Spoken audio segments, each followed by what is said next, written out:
আসসালামু আলাইকুম ওয়া রাহমাতুল্লাহ। চট্টগ্রাম ল সেন্টার থেকে স্বাগত জানাচ্ছি আমি মোহাম্মদ হাবিবুল্লাহ রিয়াদ।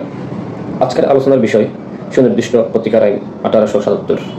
টপিক সুনির্দিষ্ট প্রতিকার আইন এর সংক্ষিপ্ত পরিচিতি। সুনির্দিষ্ট প্রতিকার আইন প্রণয়ন করা হয় 7 ফেব্রুয়ারি 1877 সালে।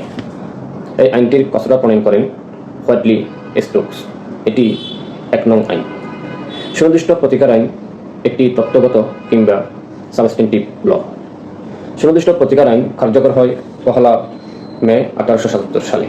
এই আইনটি গঠিত হয় 10টি অধ্যায় এবং 57টি ধারা নিয়ে। এই আইনটি মূলত 3টি খণ্ডে বিভক্ত। সুনির্দিষ্ট প্রতিকার চাওয়া হয় দেওয়ানি মামলার মাধ্যমে দেওয়ানি আদালতে, অর্থাৎ দেওয়ানি মামলা দায়েরের মাধ্যমে সুনির্দিষ্ট প্রতিকার চাওয়া হয়। সুনির্দিষ্ট প্রতিকার আইন যদি আমরা বিশ্লেষণ করে দেখা যায়, সুনির্দিষ্ট প্রতিকার আইনটি 8 ধরনের সুনির্দিষ্ট প্রতিকার দিয়ে থাকে। তবে এই 8 ধরনের প্রতিকার 5 পদ্ধতিতে কিংবা 5 ভাবে দেওয়া হয়। সুনির্দিষ্ট প্রতিকার সর্বশেষ সংশোধন করা হয় 2004 সালে এবং এই সংশোধনের মাধ্যমে 21 ক দ্বারা সংশোধন করা হয়, সন্নিবেশিত করা হয়। 2004 সালের এই সর্বশেষ সংশোধনী কার্যকর হয় 1 জুলাই 2005 সালে।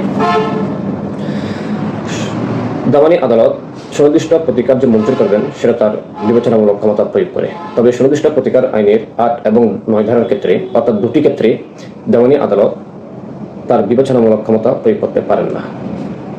সুনির্দিষ্ট প্রতিকার মঞ্জুর করা নর্মালি আদালতের জন্য একটা বিবেচনামূলক ক্ষমতা। তবে আর্থিক ক্ষতিপূরণ সুনির্দিষ্ট কোনো প্রতিকার নয়। সুনির্দিষ্ট প্রতিকার এই আইনটি স্থাবর এবং অস্থাবর উভয় সম্পত্তির ক্ষেত্রে প্রযোজ্য। সুনির্দিষ্ট প্রতিকার আইন উৎপত্তি হয় মূলত ইকুইটি থেকে।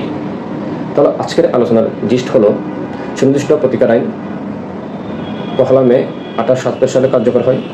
সুনির্দিষ্ট প্রতিকার আইন 2004 সালে সর্বশেষ সংশোধন করা হয় এবং এই সংশোধনী 2005 সালে 1 জুলাই কার্যকর করা হয়। সুনির্দিষ্ট প্রতিকার আইন অনুযায়ী আমরা 8 ধরনের প্রতিকার পেয়ে থাকি এবং এই 8 ধরনের প্রতিকার 5 পদ্ধতিতে বিজ্ঞতা দিয়ে থাকেন। সুনির্দিষ্ট প্রতিকার আইন অনুযায়ী প্রতিকার মঞ্জুর করাটা আদালতের জন্য বিবেচনামূলক ক্ষমতা। তবে 2টি ক্ষেত্রে, অর্থাৎ সেকশন 8 এবং 9, এই 2টি আইনের সেকশনের অধীনে বিজ্ঞ আদালত তার বিবেচনামূলক ক্ষমতা প্রয়োগ করার অধিকার রাখে না। এখানে তাকে ম্যান্ডেটরি ক্ষমতা, অর্থাৎ ম্যান্ডেটরি আদেশ দিতে হয়। সুনির্দিষ্ট প্রতিকার আইন প্রণয়ন করেন হোয়াইটলি স্টোকস। এটা অত্যন্ত গুরুত্বপূর্ণ একটি বিষয়। আশা করি আজকে এই পর্যন্ত। পরবর্তীতে কোনো একটি ভিডিও নিয়ে আপনাদের সামনে উপস্থিত হব। ধন্যবাদ। আসসালামু আলাইকুম।